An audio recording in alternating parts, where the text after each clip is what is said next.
प्रणाम, मैं गरिमा सिंह। सबसे बड़ा सवाल में आज सीधे सीधे बात होगी अमेरिका के राष्ट्रपति डोनाल्ड ट्रंप की, जिनकी सनक ने पूरी दुनिया का दम निकाल रखा है।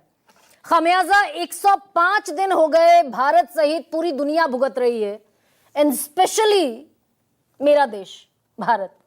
और ये मैं इसलिए कह रही हूं क्योंकि 105 दिन पहले 28 फरवरी को ट्रंप ने इजरायल के साथ मिलकर ईरान पर हमला किया था। 28 फरवरी को उनके सारे बड़े नेता, उनकी सारी टॉप लीडरशिप, फौज के सारे बड़े कमांडर, सबकी हत्या कर दी गई। और ये इसलिए हुआ क्योंकि अमेरिका आरोप ये लगा रहा था कि ईरान परमाणु हथियार बना रहा है। पर बिल्कुल अप्रत्याशित तरीके से, मैंने कल भी इस पर प्रोग्राम किया था और मैं डोनाल्ड ट्रंप के कल के बयान का जिक्र करने वाली हूं अभी थोड़ी देर बाद, क्योंकि कल डोनाल्ड ट्रंप ये कह रहे थे we are going to hit Iran very very very hard. 3 घंटे बचे थे उस मियाद में जिसमें अमेरिका को ईरान पर हमला करना था और बड़ा भयानक हमला करना था, नेस्तनाबूद कर देना था ईरान को। पर आज डोनाल्ड ट्रंप ने अचानक बिल्कुल अप्रत्याशित ये ऐलान कर दिया कि हम युद्ध रोक रहे हैं, we are going to stop this war immediately. और डोनाल्ड ट्रंप ने कितनी सारी चीजें अपने सोशल मीडिया प्लेटफॉर्म ट्रूथ पर लिखी, और वो सारी चीजें एक के बाद एक आपको अगर मैं सिलसिलेवार तरीके से बताना शुरू करूंगी तो समझ में आएगा कि डोनाल्ड ट्रंप ने इतनी बड़ी त्रासदी को, युद्ध को एक मजाक में तब्दील कर दिया। डोनाल्ड ट्रंप लिख रहे हैं कि ईरान की जो लीडरशिप है, टॉप लीडरशिप है, वहां तक हाईएस्ट लेवल तक बातचीत पहुंच गई है और अप्रूव हो गई है शांति समझौते के लिए। और इसीलिए मैंने वो जो स्ट्राइक करनी थी ईरान पर उसको कैंसिल कर दिया है, बॉम्बिंग्स करनी थी, बमबारी करनी थी, सब हमने कैंसिल कर दिया है।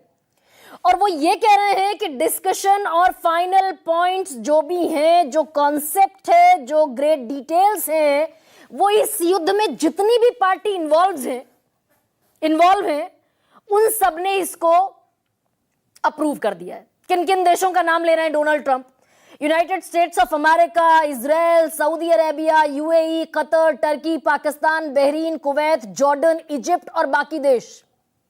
अब नेतन्याहू बड़े सदमे में है। ऐसी रिपोर्ट छप रही है कि नेतन्याहू को इस बारे में कोई अंदाजा ही नहीं था कि ट्रंप अचानक युद्ध विराम की घोषणा कर देंगे और शांति समझौते के बाबत बात करेंगे। और खबर यह भी मिल रही है कि अमेरिका ये अपने 4 विमानों को यूरोप भेज चुका है, क्योंकि ये खुद डोनाल्ड ट्रंप लिख रहे हैं कि अगले हफ्ते यूरोप में ये पीस टॉक जो है, शांति समझौता, उसका जो डॉक्यूमेंटेशन है उस पर दस्तखत हो सकते हैं अगले हफ्ते यूरोप की किसी जगह पर, may be over the weekend in Europe.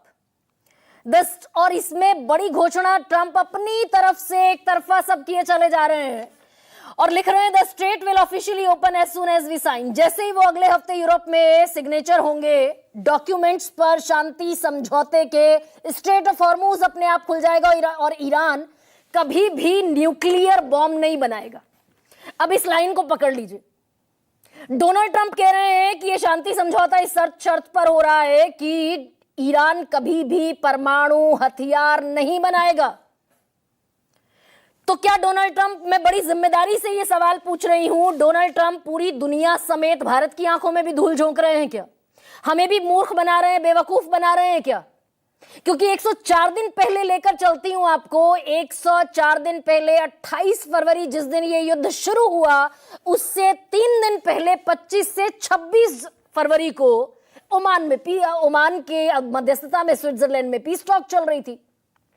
ये सब ऑनगोइंग प्रोसेस था। ईरान और अमेरिका बातचीत की टेबल पर बैठे हुए थे और उसमें यही न्यूक्लियर बॉम्ब वाला जो कॉन्सेप्ट है वो क्लियर होता दिखाई दे रहा था।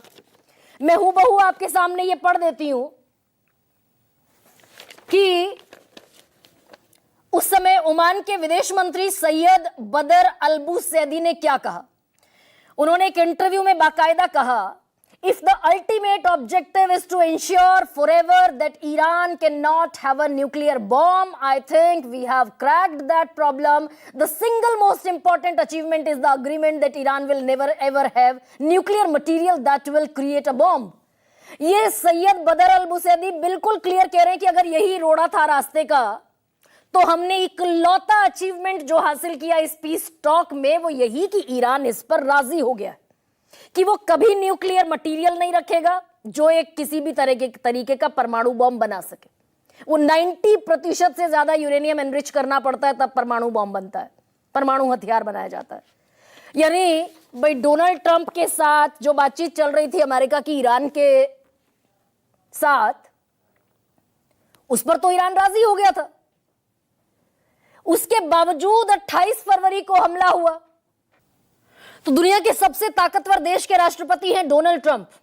तकरीबन $90 ट्रिलियन की इकोनॉमी है अमेरिका की, और डोनाल्ड ट्रंप ये मूर्खता हम सबको समझाने की कोशिश कर रहे हैं कि this was the only aim. Nuclear bomb बनाने से ईरान को रोकना इकलौता मकसद था जिसके लिए ईरान 3 महीने पहले तैयार बैठा हुआ था। अब इसमें कल के डोनाल्ड ट्रंप के बयान का जिक्र करना बड़ा जरूरी है कि अगर डोनाल्ड ट्रंप ने राजी कर लिया था ईरान को, वो जो मध्यस्थता, ओमान की मध्यस्थता में पीस टॉक चल रही थी, तो हमला क्यों हुआ भाई? कुछ लोग कहेंगे इजराइल ने पिन लगाया डोनाल्ड ट्रंप को, पर इसमें कल का बयान डोनाल्ड ट्रंप का देखना बड़ा जरूरी है। वो कहते दिखाई दिए थे जब कह रहे थे कि we will hit very hard.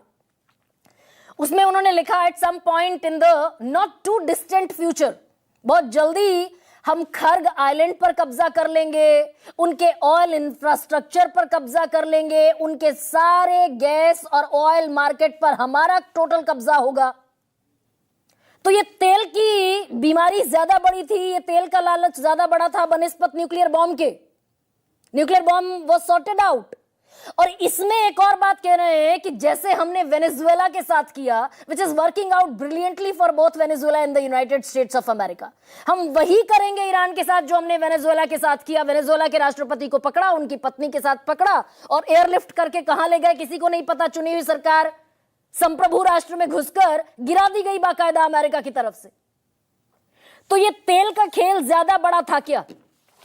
और ये भारत को भी बता रहे हैं डोनाल्ड ट्रंप, ईरान को भी बता रहे हैं और भारत को भी बताते दिख रहे हैं। आज से नहीं, पिछले कितने दिनों से, जब से ये युद्ध शुरू हुआ, भाई लड़ रहे हैं मिडिल ईस्ट के देश, लड़ रहा है ईरान और अमेरिका और इजराइल, और गर्दन दबी हुई है भारत की, क्योंकि अमेरिका लगातार भारत को यह बता रहा है कि भाई छोड़ दो बाकी जगहों से तेल खरीदना, वेनेजुएला से खरीदो।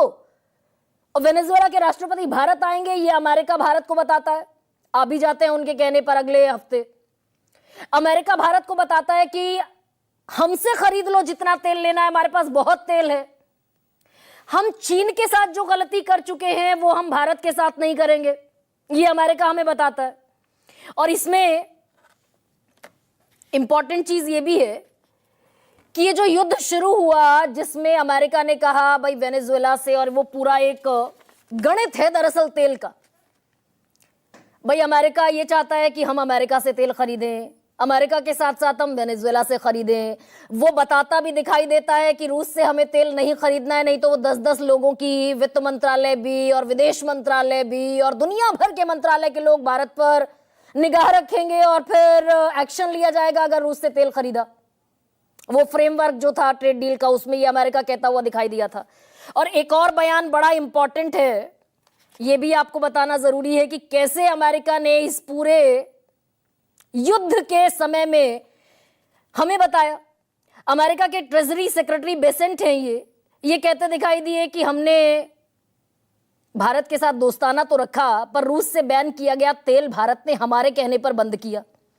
जैसे जैसे दुनिया भर में तेल सप्लाई में टेम्पररी कमी को कम करने के लिए हम काम कर रहे हैं, हमने उन्हें रूस से टेम्पररी तौर पर तेल खरीदने की इजाजत दी जो पहले से समुद्र में है। ये ट्रेजरी सेक्रेटरी कह रहे हैं उनके, यानी कि वित्त मंत्री कह रहे हैं। और इसके चक्कर में, इसी युद्ध के चक्कर में हॉर्मूज बंद हुआ, जो पहले समस्या नहीं थी। हॉर्मूज बंद हुआ तो हमने 27 की जगह 41 देशों से तेल खरीदना शुरू किया। उसके बावजूद 1000 करोड़ रुपए का रोज तेल कंपनियों को घाटा हुआ, जिसका खामियाजा आप और हम भुगत रहे हैं। पेट्रोल महंगा, डीजल महंगा, सिलेंडर महंगा, सीएनजी महंगी, और सारी चीजें दुनिया भर की जितनी हमारी रोजमर्रा के इस्तेमाल में है वो सब महंगा, क्योंकि वेनेजुएला से तेल खरीद रहे हैं और अमेरिका से तेल खरीद रहे हैं।